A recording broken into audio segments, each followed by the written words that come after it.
Yes guys, what is up? Welcome to Supercars of London. Now 2022 has definitely been the year of the EV. I've had the opportunity to drive a variety of different electric vehicles over a short period of time. However, we need to rewind 24 hours to slightly better weather than I'm currently experiencing for the collection of this. Welcome ladies and gentlemen to the Saxton 4x4 photography studio, where you join me in the Tesla Model Y that is going to be my daily driver for the next 3 weeks. I'm swapping my Golf GTI and moving fully electric. This is going to be the longest period of time that I've ever daily driven an EV, and whilst I've got along with it in the past, I've definitely had some interesting experiences with Tesla, and this is going to be the first time in a long time that I've driven one. Tesla UK kind of disappeared from loaning out press cars, so Saxton have been kind enough to allow me to drive this, put some miles on it, and then feed back to you guys what that switch from a normal combustion engine over to EV is actually like to live with. And let's be honest, from the exterior, it doesn't look anything special. You can get some really nice, sharp spec'd Model Ys. And actually, Saxton's had a lot of them in stock, but they sold. My first choice was a black on black on black Tesla Model Y, which looked amazing. That sold in 2 days. Then there was a white car with black wheels that had white leather. It was beautiful from the inside and out. That sold. Then we had a white car that had silver wheels, but the white leather, and that looked really clean inside. That sold. It's taken us over 2.5 weeks to lock down a Tesla Model Y, and the reason why I'm collecting it from the photo studio is because this is yet to hit the website, so they can't sell this car. Basically, it means that EVs are flying out the door, and Saxton with Tesla are absolutely taking off, which is why I'm excited and why I'm going to get my GoPro strapped up, get this camera inside, get everything ready for me to put some miles on this car. We are fully charged. Actually, no, it's saying 98%, and we've got 297 miles of range. So let's get cracking on what is going to be a turbulent and fun 3 weeks. For those that do not know my history with Tesla, now's probably the best time to tell you exactly what has happened. I drove a Model S from Tesla UK, which emergency stopped on the M1 because it registered a bridge and the shadow of the bridge as an obstacle that the car freaked out and thought that I was going to crash at 70 miles an hour. So did an emergency stop on the M1, even though I coasted right underneath the bridge. So that terrified me and my wife, who was in the car as well. And we did vow to not drive Teslas for a long time. And then when I went out to California, I was obviously with Parker Vehicle Virgins, who has the Tesla Plaid, Model S Plaid, which was a whirlwind experience and hands down to this day the fastest car I've ever experienced. Just like the anticipation of like,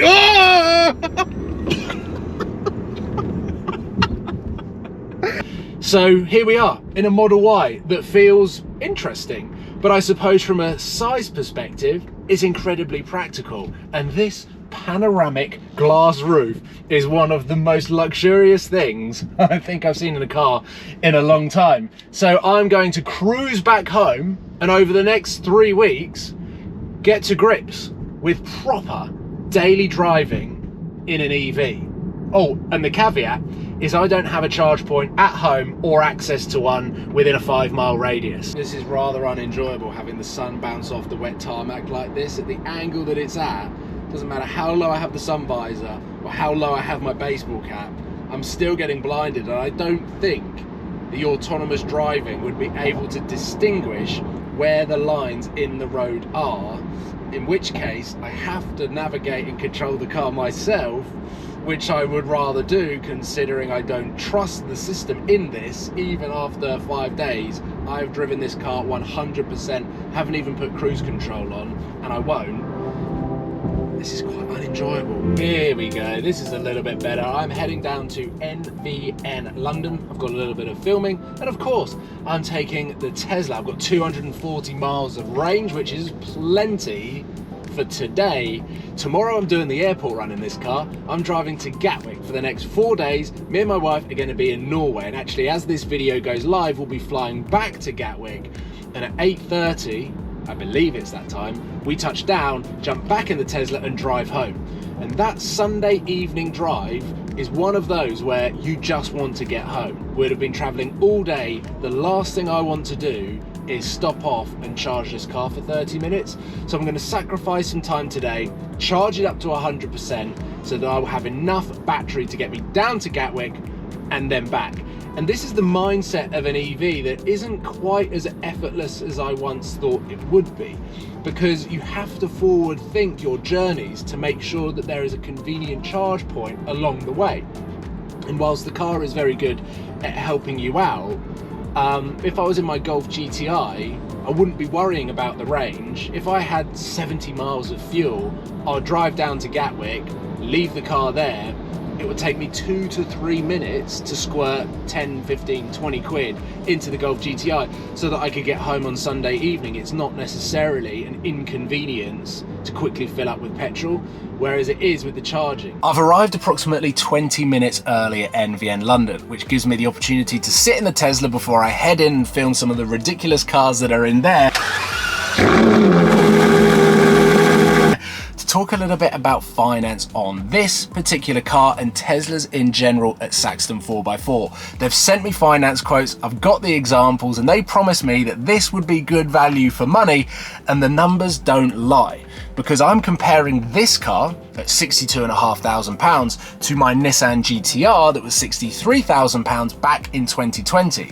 The difference in those 2 years and what that has done to the finance landscape has massively changed. Back in 2020, when we were in COVID, everyone was trying to get you to buy a car, whereas now interest rates have soared, lenders have become incredibly conservative, meaning that the balloon payments have started to come down, meaning that bit in the middle between the deposit and the balloon payment at the end of your term has stretched, meaning that monthly payments have gone up. But in the Tesla Model Y, at £62,000 with 10% down, it comes out at £780 per month. What was my monthly payment on the GTR back in 2020? £780 with 10% down. Meaning over the last 2 years, the lenders have become more confident in the way the Teslas are financed and what that future value of the car is. At the end of the 4 years, with 8,000 miles per year added onto this car, so 4 years old with 32,000 miles in a Tesla Model Y, they are expecting this car to be around £30,000 as a residual value at the end of your term, which is never going to happen. But what I find most interesting is how the monthly payments on this are the same as my GTR, even though we're 2 years on, with rising interest rates and lower balloon payments. If you just want to put £2,000 down on this car, it's going to come out at around £890 over 4 years with 8,000 miles per year. And of course, this is whilst I'm filming now. The interest rates could change. So at the moment, I kind of feel like it's good value for money, and you can see within the lenders that there is confidence in Teslas within the pre-owned market, which kind of gives it a tick in my eyes. There are definitely some elements of living with the Tesla that just make sense and just make it so easy. But there are also some elements that, because Tesla being so disruptive and wanting to change the automotive world indefinitely, which I believe they've done, the way they've accelerated the rest of the manufacturers into building and having to keep up electric vehicles with Tesla. These guys have been setting the bar. There's so much tech that makes it very, very easy. And there are some little quirks that are obviously very Tesla, that when you're used to driving normal manufactured cars, BMWs, Mercedes, Audi, it's just a little bit alien. And I think Elon Musk did it on purpose. And I'm not saying that's a bad thing at all. It just takes a little bit of getting used to. It's a bit miserable now. The weather has changed and taken a turn for the worse again. And it's been interesting. I like talking about the EV mindset, how there are sometimes convenient opportunities to charge a car and inconvenient opportunities. And I think both are emphasized and exaggerated in comparison to going to a petrol station like the one that's just there, because you can always pop in, fill a car up in 5-10 minutes and it will get you to where you need to go. It's very difficult to do that in an EV. And I think that's where that EV mindset of thinking ahead, like doing the airport run tomorrow, having enough charge so that I can then get back on a Sunday afternoon, evening. Let's just say my future self will appreciate the forward thinking, because right now I've got a half an hour drive back home, the last thing I really want to be doing is stopping off and spending 45 minutes at a charge point. But the sad reality is that's what I'm going to have to do so that I don't have to do that on the Sunday coming back from Gatwick. So it's all those little quirks. The finance is amazing on this car. I've really enjoyed the first week of it. I'm looking forward to seeing where things go over the next 2 weeks. And fundamentally, the world of EVs is shaping the future of the automotive world. And obviously Tesla are there driving that forward. So I will leave all of the links in the description for Saxton 4x4 and for all of your finance and automotive needs. They've got an amazing stock list, and as always, thank you very much for watching. I will see you on the next video. It won't be with the Tesla. There will be a second video with the Tesla coming soon, because I've got a lot of driving to do when I get back from Norway, and I'm hopefully going to be driving some cool cars. So it might be interlinked with another video, but I will leave it there. Ladies and gentlemen, thank you very much for watching, and I'll see you soon. Take care. Goodbye.